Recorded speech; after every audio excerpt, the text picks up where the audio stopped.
Okay, production Big J's doc. Roll 2, scene 1, take 1.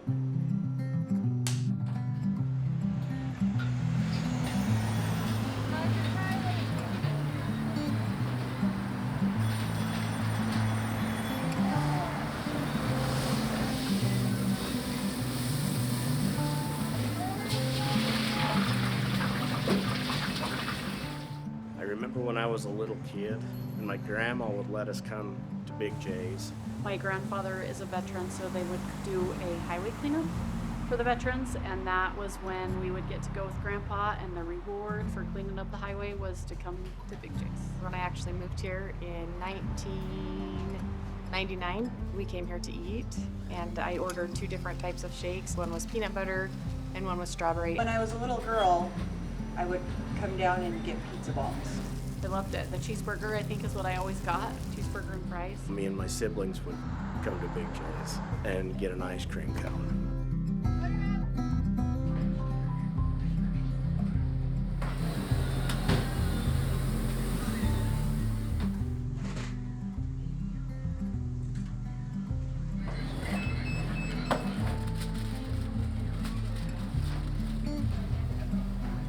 I manage Big J's, so I place the orders for the inventory throughout the week. My husband and I, we actually met and fell in love in Big J's. And my relationship with Big J's is the owner. Come in and open. I started working at Big J's in April of 2004.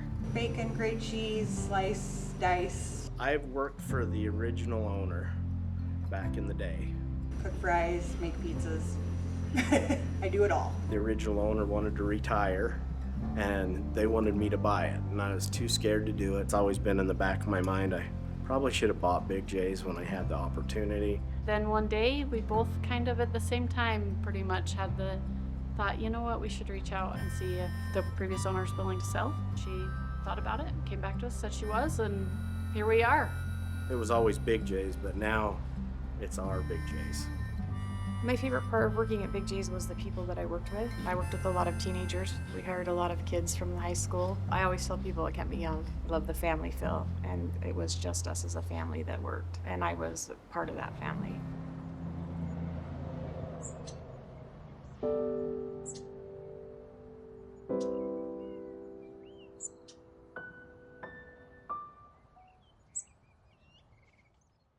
A couple of the kids that used to work here died in a car crash.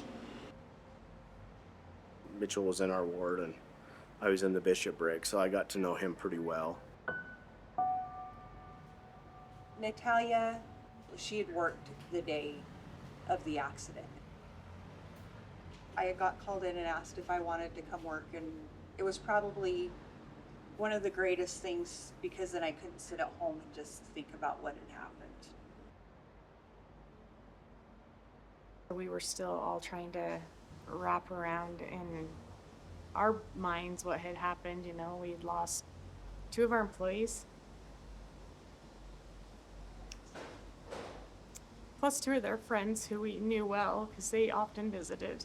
He happened to be one of my son's best friends. He was a jokester, a prankster, loved the kid. I mean, from here at work, having kids race him to fold pizza boxes to see who could get it done first.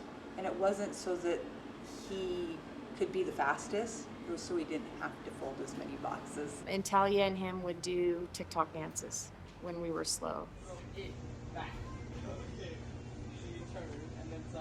I loved them both, they were great. We decided to do this fundraiser, and we were here from open until we were nearly out of food. It was busy. The phone never stopped ringing. Everybody was so understanding because the waits were an hour, 2 hours at a time. And everybody was so understanding. We also donated all the profits to the families. We had people that would just drive by, stop in, and put money on the counter and say, please donate this to the family. It was neat to see the community rally around these children and their family and Big J's. We were just hopping. Yeah, and we always joked that it was probably Mitchell making us be busy because that was Mitchell.